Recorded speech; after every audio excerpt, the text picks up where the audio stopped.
Hello, and welcome to the Commander's Guide to Casting the Last Spell. I'm Jade Starr, and I'm here to teach you everything you need to know to survive the magical zombie apocalypse. But first off, what sort of game is the Last Spell? It's actually kind of a hard question to answer, and I'd call it very unique. It has elements of tower defense games in that hordes of enemies are rushing towards the center of your defenses, but there aren't lanes for the monsters and towers aren't your main source of defense, so it's not that. It has RPG elements in that you control and level up heroes who grow stronger and combat is turn-based, but you don't travel through a world or talk to people or uncover mysteries or quests or do outrageous adventures for loot and power, so it's not really an RPG. It's been called a roguelite because it has meta progression and the failure of one run doesn't mean a game over. But most things aren't randomly generated and you don't make decisions on picking one path over another, so it doesn't feel very much roguelite to me. It's a very unique blend of these elements that come together to make a great game that I've played over and over. And I don't have anything to compare it against. It stands alone in my Steam library as something without peer. I love this game and I'm very excited to share it with you. I could go on and on, but there's really nothing better than to see it for yourself. So there's only one way to get started, and that is to begin casting the last spell.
Hello, and welcome to Swampburg. This little miserable pile of swamp and planks is going to be our first haven to defend.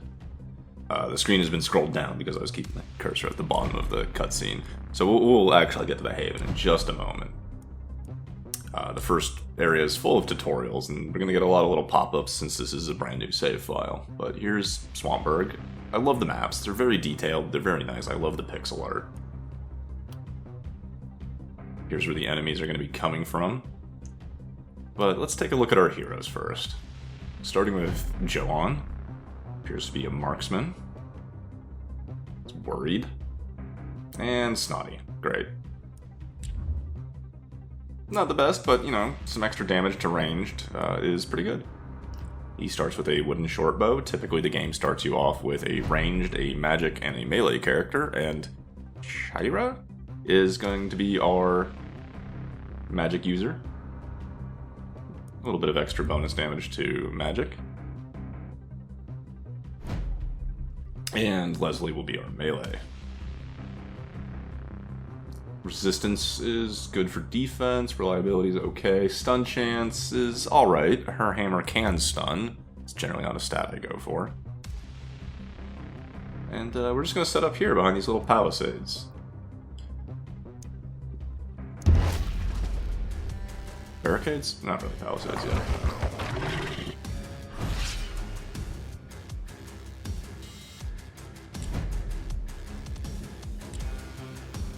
Here's our first wave of baddies. The four in the front are runners, and as the name might give away, they move much faster. They move 6 a turn, while most of the baddies in the back are going to be moving 4 a turn. Most characters can hop over walls or barricades. I say most characters because dwarves can't.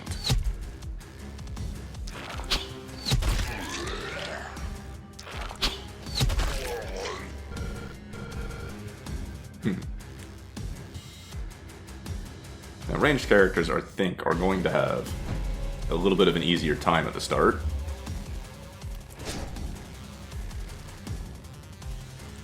Because our fighter can only move 6 tiles. And they're, what, like 4 tiles away from getting into melee range with things? And generally, I find one of the best things to do, especially when the horde is thin, is to move forward, hit them, and then move out. But when you only have 6 movement, that makes it a little tough. Now, I've used up all my move points, but the wand can energize. So the wand has given our fighter a couple more AP back and enough movement to get to a safe distance. As a general rule, the best defense is being out of range of the clawers on your turn. And that's something that's going to be my general strategy throughout this LP. That distance is the best defense most of the time. There are definitely builds around defense and shields and armor you can get into, and they're great. But this early on, it's not really possible. Oh, this is a fun mechanic. Something I never really expected is that most games are of the philosophy the only HP that matters is the last HP. That's not the case here. As both heroes and clawers get damaged, they suffer performance loss. In this case, that one clawer that has the heavily wounded symbol has lost half of its movement. And so it can be a good strategy to spread your fire. A pack of weakened enemies is actually less of a threat than a couple of healthy enemies. Sometimes. It really kind of depends. But certainly for movement, if you're trying to distance your characters from them, having a bunch of wounded characters or wounded clawers at half movement can be a lot better than allowing several healthy clawers to get their full movement. So it's nice because there's actually a reason to spread fire and not necessarily always focus fire the same thing. I'm just highlighting what some of the effects are of wounds on enemies. So if you have a clawer that's at, negligible HP, it might be a better idea to focus on a healthy thing than worry about finishing off the thing at 1 HP.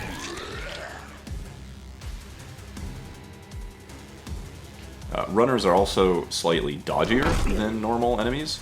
and the wand is more accurate. In fact, its primary attack has the trait undodgeable. Whereas our Warhammer here just failed a couple of 94% chances to hit. Really annoying.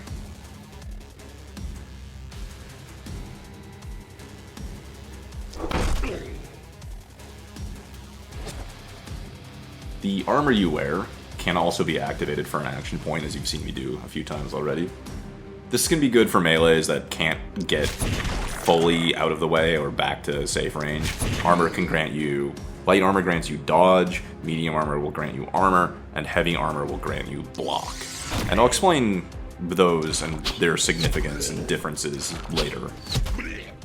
But just for the moment, the armor you wear not only just provides you a health or armor as a stat, but an ability to help keep you alive as well.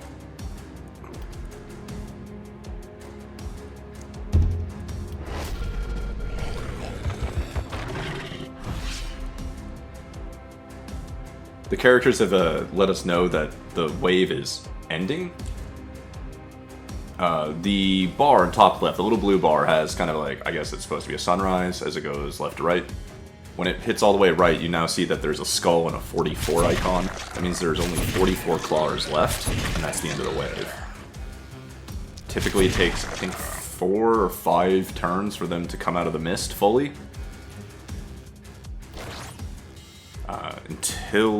Until the last turn, where they should all be on the board, you don't get a count, like an actual numerical value.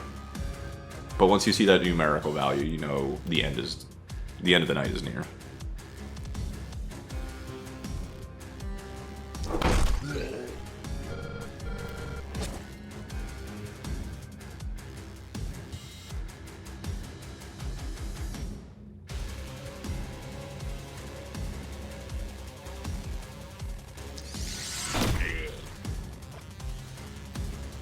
Since this is the first night, we really just have basic zombies, and this is, of course, a tutorial town. This is get used to your guys, learn the abilities and so forth.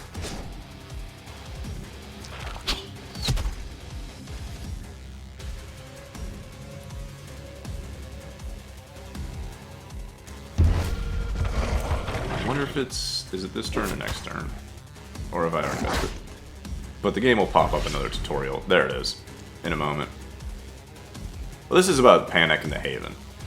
So letting zombies get within the town borders raises the panic-o-meter, and the more panic you get, the less rewards you get. What I was thinking of is, when I highlight my own units, you can see their movement range in green. I'm holding down left alt constantly, and that's when you start seeing the red aura of where all of the clawers can move. Knowing how far they can get is very important. Again, like I said, I like to use distance as my defense. So being able to make sure that my squishy mage or archer are outside of the possible reach of clawers is very important. That was my first spell. I mean, it's a Warhammer, but like that was an ability that used mana. We're gonna call it a spell. Every weapon has at least one, usually 2, mana using abilities. And they're great, but mana is a limited resource. It is the blue sphere, bottom left. It does recharge a little bit between nights, but not much. You can see Johan recharges like 6 a night, I think. Leslie recharged 4 a night. So you don't often get a lot of mana to spam on abilities, unless either you have like a mage with perks set up for it, or you have your town built with mana wells to resupply your heroes with mana between the nights. But we'll get into town building and how that affects what you do at night later.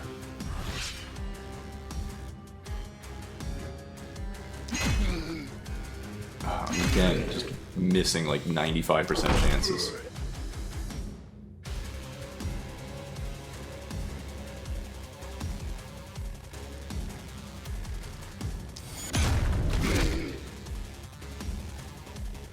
The Warhammer mana spell causes stun. You can see a couple of stun guys with the yellow bar around their health and the star.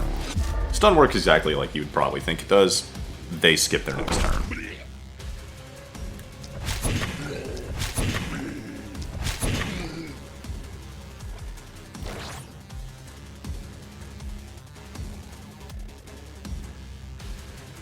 I am using the armor abilities, perhaps, when not necessary, and there's a reason for that. It's a little silly, and it's a little, I guess, advanced knowledge of me. But unlocks are dependent on actions you take, such as, like, you know, use the Warhammer. I think it's like 200 action points, and using any weapon will get you the next set of weapons. Using enough armor abilities will unlock more armor sets. So while I've got the time and it has no opportunity cost, I'm just hitting the armor abilities to rack up points towards the achievements.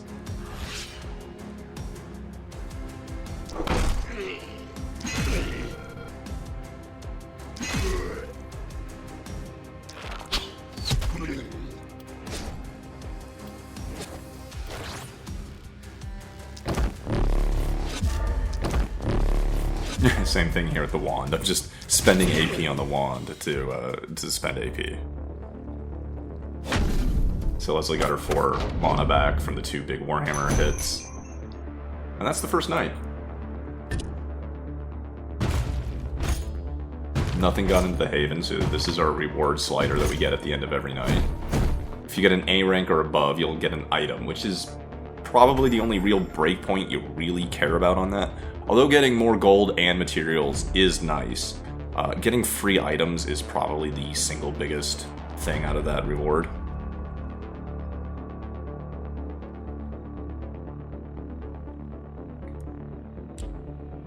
So there's not a whole lot to do here in this tutorial town, but workers are how you generate value during the day. Like, we're gonna spend 2 workers to dig up this ruins, and we turned it into gold and materials. Here's a reward for keeping panic low. A slightly nicer hammer.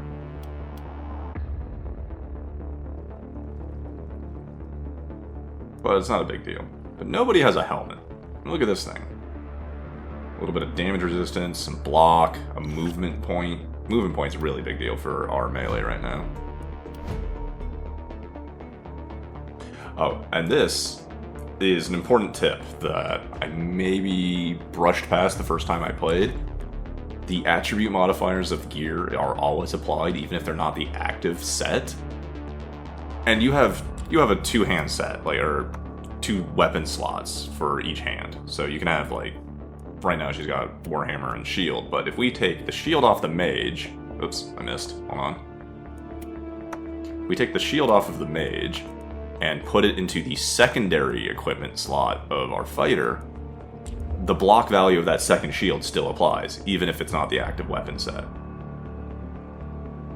There aren't a whole lot of times where that's strictly necessary or important, but for fighters, if you're going for defense and shield, being able to get all that extra defensive value off of a second shield for essentially free can be a big deal. And sometimes you'll just find an item or a weapon that maybe you don't want to use, but it has amazing stats, and you can just hold on to it in your secondary slot as just like a stat stick. Just being in possession of this item might give you a power that you really like.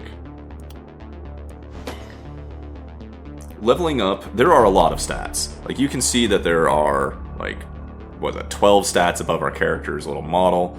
There were, like, maybe 20 secondary stats in small text just before this screen. And now there's perks. Leveling up and building your heroes is a process, of which we'll have its own dedicated video to explain all of these things. Looking at the top level things, and I like cheer for my first level. At the start of your turn, if your hero with the skill has another hero in line of sight, it will add a damage buff to the nearest hero in line of sight. The daggers are planning.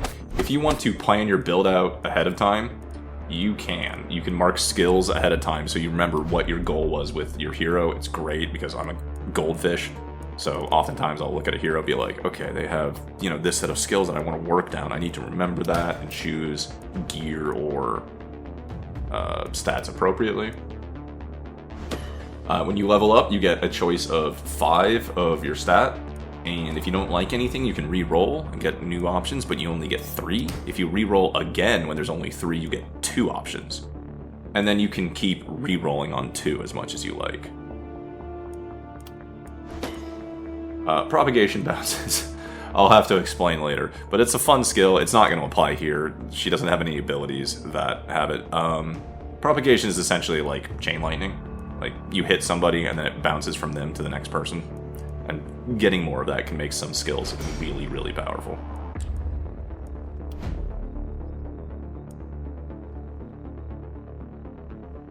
And just for fun, since we already put the second shield on Leslie, we'll just take as much block as one of these rusty shields offers. So she now has a lot of defense. She can probably actually just withstand incoming attacks from basic zombies or clawers at this point. It might seem silly to take skill range on a melee, but the secondary ability of her Warhammer, the one that hits 2 units in a row, actually is modifiable by skill range. So here is what we can build. Right now, we can't really build anything, or very much. We can build some wooden walls, and I need to remember to have gates if I want to be able to go through the walls. There we go. So this is what materials are for. Right now, it's only for walls. Later on, we can build ballistas, catapults, and traps. During the day phase, we can buy things from the shop, and the pop-up is telling us how items are, I guess, labeled. Items have a couple of different things. They have a level. Like, this rusty shield's actually level 0 because it doesn't have a +1 or anything behind it. But they'll go from base item to +5. They have quality, which is, you know, gray or normal quality with no modifiers. There's green, blue, and red, which will then start to have additional stats added to them. Oh, there's a hammer +1. And weapons also have kind of a third modifier, and that's material. Like, you've seen that we have a rusty warhammer, whereas these are regular warhammers, or, well, hammers. Different materials of the weapons are guaranteed to have different intrinsic stats. I'm making this up because I don't have it off the top of my head, but, like, there's rusty hammer, then there's hammer, and then there's, like, steel hammer or silver hammer. And, like, steel hammer is always going to have, like, 4 extra block, or silver hammer is always going to have 5 extra accuracy. Those aren't their stats, but that's just the example. It's what they're made out of will always make sure that they have some sort of intrinsic stat. So sometimes weapon material can really matter. I've put the heavy armor on Leslie and put the medium armor on our archer, because now Leslie can just block just anything. And just for fun, I'm going to build a monowell. It's not super necessary. I don't have any workers to do the some of the effects of it, and everybody's already at full mana, but it doesn't really matter. So these are your 2 buildings, the temple and the monowell, of how you get health and mana back between nights. You do regen, naturally, but the temple and the monowell will get your health and mana back much, much quicker than just natural regen.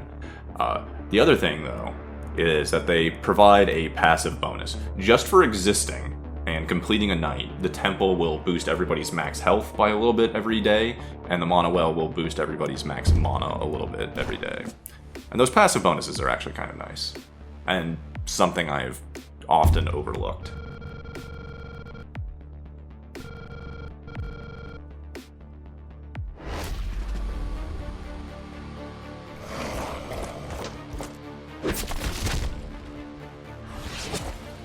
The second knight is here, and you can see the cheer just went off. Both of those heroes just faced each other, cheered them on, and now they have a damage bonus.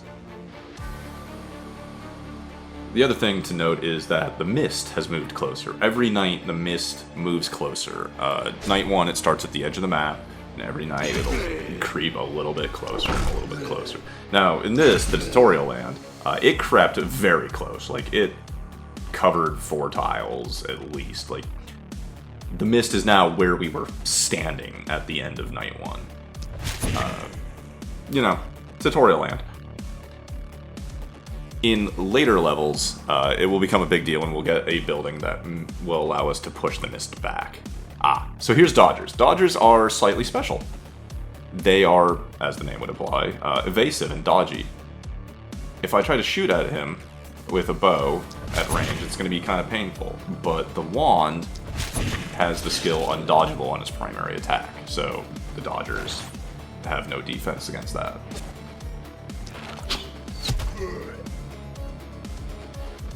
Look at that, that was an easy day. Well, not day. Round, wave, turn. It's a fairly rare thing that every zombie that enters the map is dead by the end of your turn.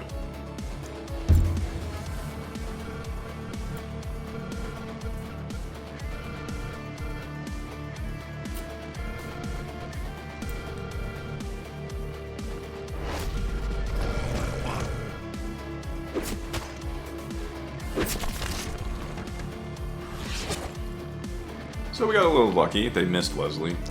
Although she has enough armor and block that it probably wouldn't matter. But having invested in a couple of extra shields and the block level up, I really did kind of want her to tank hits. It is definitely an exception to my usual playstyle to build like a tank.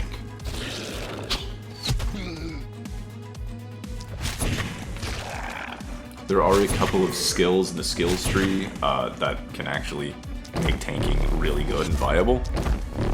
It's just not a thing this early. Like, you need...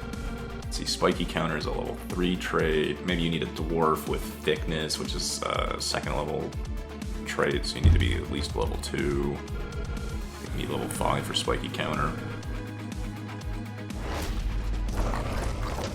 But here, I've let Leslie get surrounded. 2 of those did 0, because she just has so much block. And the other one missed.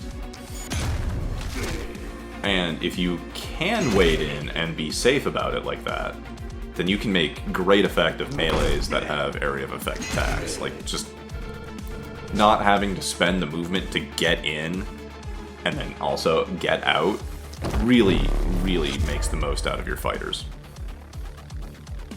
That said, starting with 6 movement is a little rough, but I think that's the human baseline. That number will go up over time as we unlock achievements and get better heroes and things like that. When you have fighters that have, 10, maybe 12 movement, getting in and then getting out after delivering hits becomes a lot easier, and a lot more standard. Also, I showed off magic missiles, I think it is, with the wand. It's a 4-hit multi-hit, but each hit's individually weaker than the wand's default attack. So I don't like it that much, but it can be useful, especially if you have a large pack of wounded enemies.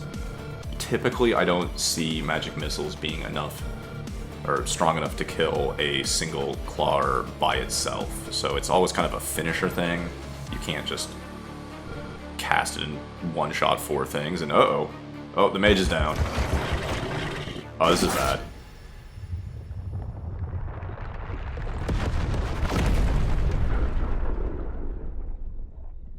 Oh. Wow. Well, I guess we're dead. Oh, this is gonna be a short LP.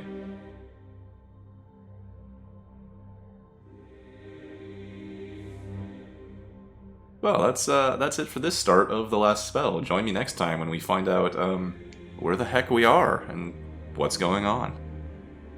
Thank you all for watching. I hope you enjoy the start of this LP.